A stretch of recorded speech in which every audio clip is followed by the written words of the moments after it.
Rosalie's newborn must-haves, the things that Rosalie's 3 months old now, so I'm just going to show you the things that we couldn't have lived without for those first few months. So I've got a little list here.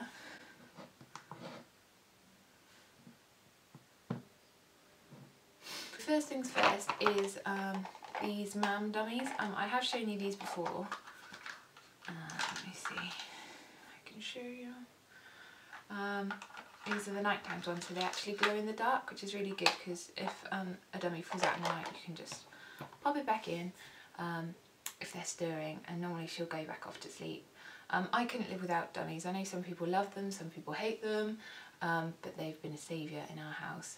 So many times they just help her drift off, and when she's fussing and she just wants something to suck on, the dummies are there rather than my boob, which they give them a break. So yeah, we started with dummies right from the very beginning and they've worked for us. Next thing on the list is a swaddle. This is another thing that I can't stop raving about. You hear lots of things about cocoons and swaddles and things, but this one was actually from Mothercare. And Rosalie, when she was a newborn, was really wriggly. So this one is literally like a babe. This is the only one we had, so we use this every night, so it's a bit worn out now. But it's literally like a baby straitjacket. It's got 2 flaps here. So you lay the baby in the middle. This flap goes over one arm and under the back, and this flap goes under the other arm and under her back. Her legs go in the little pouch at the bottom, and then you wrap this side round her body and underneath, and then this side all the way around, like twice and round, so you literally can't get out of it at all. But it's brilliant. Rosalie wouldn't settle unless she was wrapped in this. Rosalie's been a really good sleeper right from the word go, really, and I think it's because we swaddled her. I'd really recommend getting one of those swaddles that they can't wriggle out of, because even now I keep her, she's in a sleeping bag, I still keep her arms tucked in because she just wakes herself up if they're around, waving them. So I definitely recommend that. I personally think that that's what made her sleep through the night. The next thing on my list is a bar seat. Rosalie, it's just a little plastic thing. I think this was from Mothercare. No, actually we bought it from Amazon in the end because it was cheaper.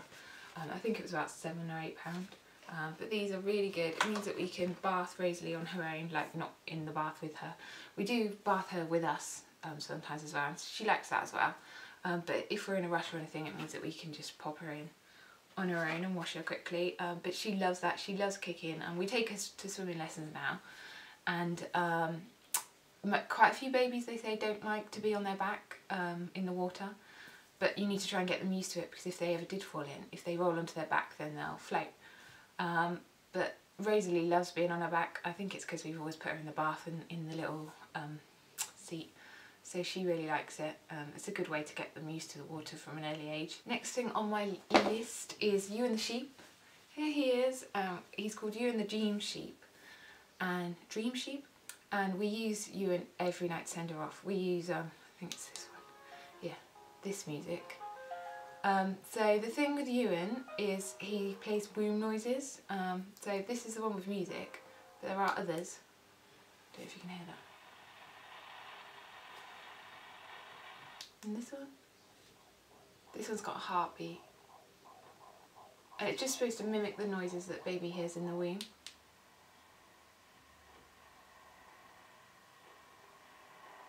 I mean, at the first we sort of changed it around, switched it up and used different songs, but now we pretty much always use this one. And we find that it sends her off. Like I said, we've not really had that many problems with her going down to sleep. And this is just what we do. I don't know if she'd sleep if we didn't have this, but it works, so we don't mess with it.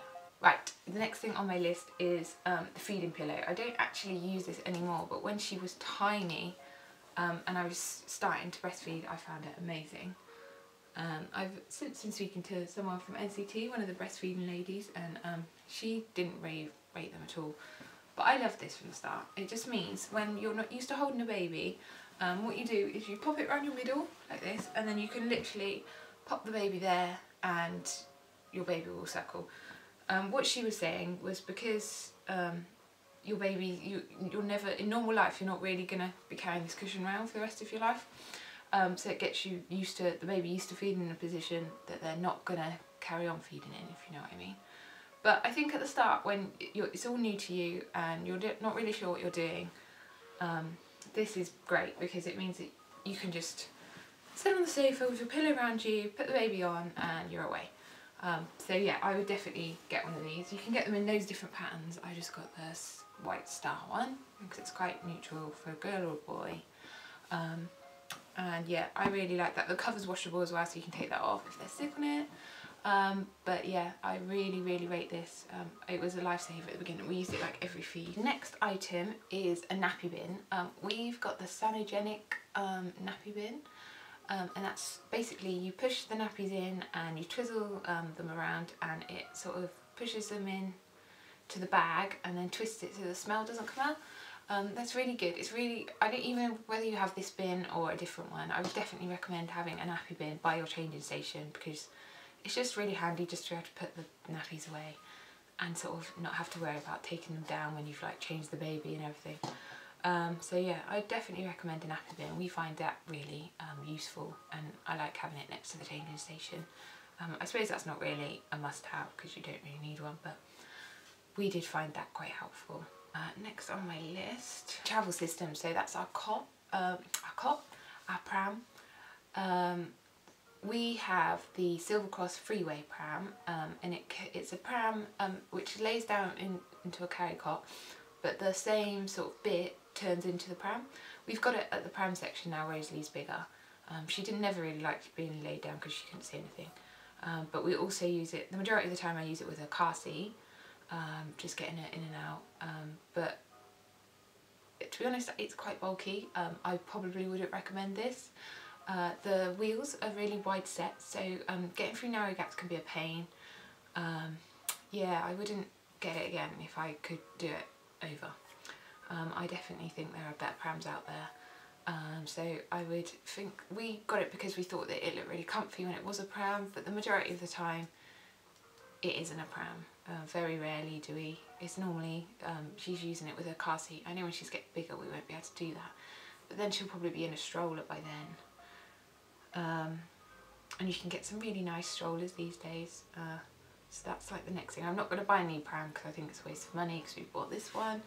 But yeah, I'm not really happy with it, so I wouldn't recommend getting the one we've got. Next is Rosalie's bouncer chair.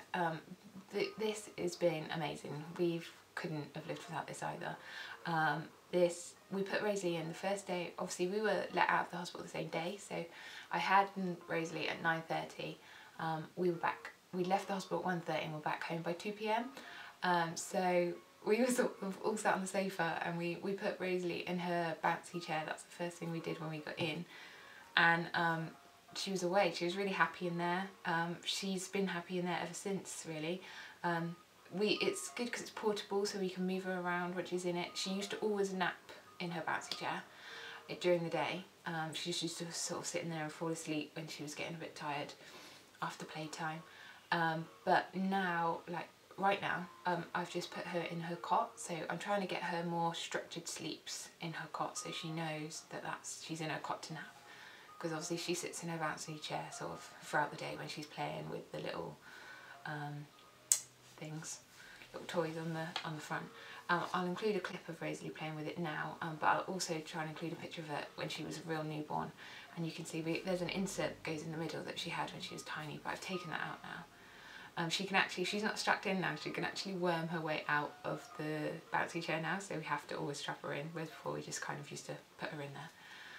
We also, when we have dinner, we put her in the bouncy chair, because often she's sat in there while I'm cooking it, and then we can just lift it up and put it on we've got an island, and we tend to eat on the island, and we put the bouncy chair on the island with Rosalie in it, and that's the best way to keep her happy. She's not really sitting up yet, so we can't put her in a high chair, so that works really well for us. But yeah, I would definitely recommend a bouncy chair, and ours is the Mums and Papa's Camella bouncy chair. It plays some music and it vibrates, but the vibrating setting we use a lot. It's always running out. We don't tend to listen to the music as much, but I would definitely recommend with those, and put your baby in it from the word go, from the start, so that they get used to it. Next thing, these are all breastfeeding related really. A sleeping bra. I would definitely, well, you will need one of these. If you're breastfeeding, you will need a sleeping bra. This one's a bit wanky. I've only ever bought two, so obviously I've been wearing them like every night, but just to show you what it is, it's like a little crop top, and it has these straps which sort of undo so you can pull the top down when you're feeding the baby. But these are comfy to wear at night. Like, I don't like wearing bras at night, so these are nice and comfy, they won't hurt. If your baby sleeps through, you'll have massive boobs, so you need something that will probably leak, so you'll need something to hold the breast pads to you. I've just realised that Ewan's been playing all this time. He plays for 20 minutes and I've just realised that's going to be the background music for the whole of this video. So sorry about that, turned him off now. They're not very expensive, the sleeping bras, but you will definitely need them. I really should order some more because I've only got two and I use them like on rotation, so I have to wash them like every day. Because inevitably there's always a slight leakage. Now she's sleeping through. Next thing is breast pads. These, you will definitely need these. You can find them from Boots, Sainsbury's, lots of places, and I've tried them from everywhere. I don't really have a preference, they're all basically the same. So the cheapest place I think I found is probably Sainsbury's. That's the one we get them from most of the time because I just get them when I do my shopping. I basically go for about 80 a week. So I could probably buy shares in a breast pad company at the moment. But you will definitely need those if you're breastfeeding. Another thing you will need is this. It's a lifesaver. It's HPA lanolin for sore nipples and cracked skin. And at the start you will definitely have sore nipples. And this is good because you can load this up, put it all on your nipple, and you can still feed the baby with it on. So it's brilliant. I mean, I used to put this on after every go. I don't so much now, I tend to just put it on at night. I need a new one really, it's running out. But yeah, you will definitely need this at the start. I've put on the list a bottle of water. That's really to have on your bedside table. It's not really a must have, but if you are breastfeeding, you will get really thirsty in the night. So if you have a bottle of water to hand on your bedside table when you go to bed, that's just what we do, and it works really well. I can just have a sip. I fill it up every night before I go to bed, and so it's there through the night. Loads of people would do this anyway, but I didn't, so now I'm breastfeeding, I do it. Well, it's not the last thing actually, but one of the last things is the Isofix. We ummed about whether to get one or not. It's in the car and it's what fixes the car seat into your car. We got one in the end because inevitably, very rarely do I take Rosalie out without putting her in the car, and it is so much easier. You literally just click the seat in. It's £100, and at the time you were like, oh, that's a lot of money, we've already bought the car seat, that was £100 on its own. But it is amazing. It will save you so much time. So if you're on the fence about getting an Isofix, I would definitely say get one because it will make your life a lot easier.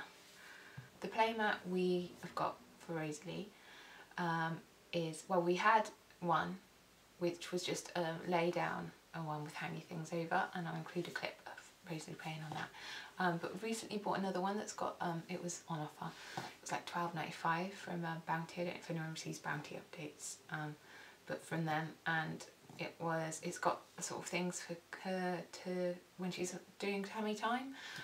Rosie's never really liked tummy time, so I'm trying to make a conscious effort to put her on a tummy more. So I thought if I got her a playmat with things on that she can play with, she'll be more inclined to go on it. She has rolled over. She did that last Sunday. So hopefully now she can do more when she's on her belly. She'll be more, she'll want to do it more, but she doesn't really like it. She doesn't last long. So hopefully these will keep her occupied, but it's got like little ribbons on there. It's got squeakers and it's got little flappy, crispy flaps on there for her to play with. So that's the one we're using at the moment. She still is not really a fan of being on her tummy, but we are trying to make her, but definitely get a playmat. I mean, when they're not big enough to go in anything else, they're really good because they can lay on their back and they can play. Like Rosalie hits the little things now and plays with them, and yeah, it's definitely, for the first, probably from about 2 months, she's been playing with it. But yeah, it's definitely, it occupies her normally in the morning when I'm making my breakfast, so yeah, we definitely like the playmat.